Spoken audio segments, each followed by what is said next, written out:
وہ کس طرح سے مجھے جانتا اور قبول کرتا ہے؟ اس لیے کہ میری باتوں کو نہیں سنتا اور ان پر عمل نہیں کرتا، لیکن جتنے اس کی باتوں کو سنتے اور عمل کرتے ہیں وہ اس کو جانتے ہیں، وہ اس کو قبول کرتے ہیں، اور جتنے روح کی ہدایت سے چلتے ہیں وہی اس کے فرزند ہے۔ تو اب یہ ہے کہ یسوع ہماری نجات ہے، اور کلام کے اندر لکھا ہے، اسی پطرس کے خط کے اندر وہاں لکھا ہے کہ نبی جو تھے وہ اس نجات کی بابت پہلے سے جانتے تھے، پیشن گوئیوں کے وسیلہ سے انہوں نے بڑی تلاش کی اور بڑی تحقیق کی اس فضل کی جو ان پر ظاہر ہونے والا تھا۔ تو نجات کیا ہے؟ نجات فضل ہے، نجات فضل ہے، اس کی تحقیق کی اور نجات کو پانے کی بڑی آرزو کی، لیکن جب وہ ظاہر ہوا تو ان پر خدا کا فضل ہوا۔ اب یہاں بڑی آسان زبان میں پالوس تموتھیوس کی رہنمائی کر رہا ہے، اور میں بھی اسی طرح سے کر رہا ہوں آپ کی، تاکہ آپ کسی طرح سے ایمان اور نجات کے بارے میں سیکھ سکیں۔ پالوس نے تموتھیوس کو خط میں لکھا کہ جتنی باتیں صحیح ہیں وہ تیرے لیے ضروری ہے، لیکن جتنی باتیں صحیح نہیں ہیں ان سے مغروری پیدا ہوتی ہے، حسد پیدا ہوتا ہے، جھگڑے پیدا ہوتے ہیں، بدگوئیاں پیدا ہوتی ہیں، بدگمانیاں پیدا ہوتی ہیں، اور وہ آدمیوں کی زندگی میں رد و بدل پیدا کر دیتی ہیں، اور ان کی عقل بگڑ جاتی ہے، بلکہ وہ حق سے محروم ہو جاتے ہیں، اور وہ دینداری کو نفع کا ذریعہ سمجھتے ہیں۔ ہاں، دینداری کی قناعت کے ساتھ بڑے نفع کا ذریعہ ہے، کیونکہ نہ ہم دنیا میں کچھ لائے ہیں اور نہ کچھ اس میں سے لے جائیں گے۔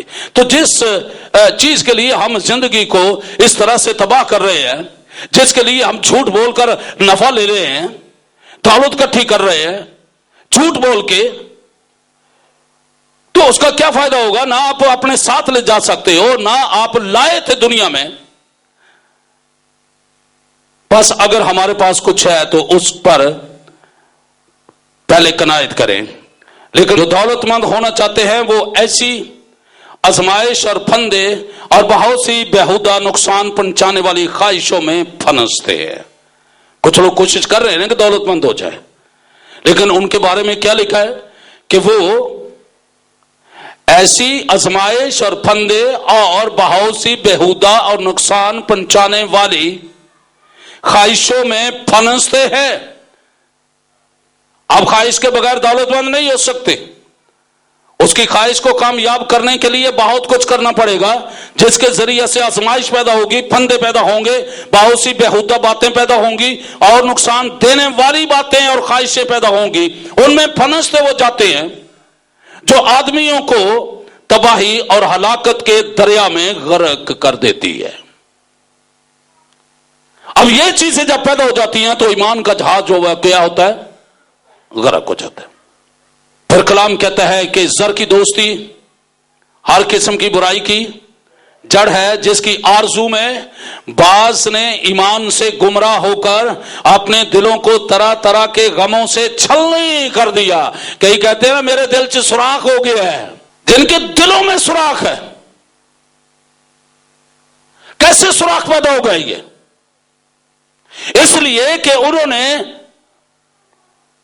اس دولت کو اکٹھا کرنے کی خواہشوں میں، زر کی دوستی میں جو ہر طرح کی برائی کی جڑ ہے، اس کی آرزو میں بعض نے ایمان سے گمراہ ہو کر، ایمان سے نکل کر وہ چیزیں پیدا کی ہے جو دل کو اس طرح سے مارتی ہیں کہ چھلنی چھلنی کر دیتی ہے، سوراخ پیدا ہو رہے ہیں۔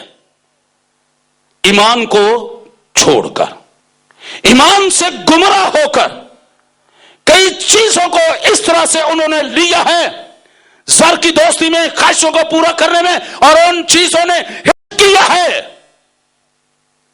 آپ کے ایمان کا جہاز غرق ہو گیا ہے۔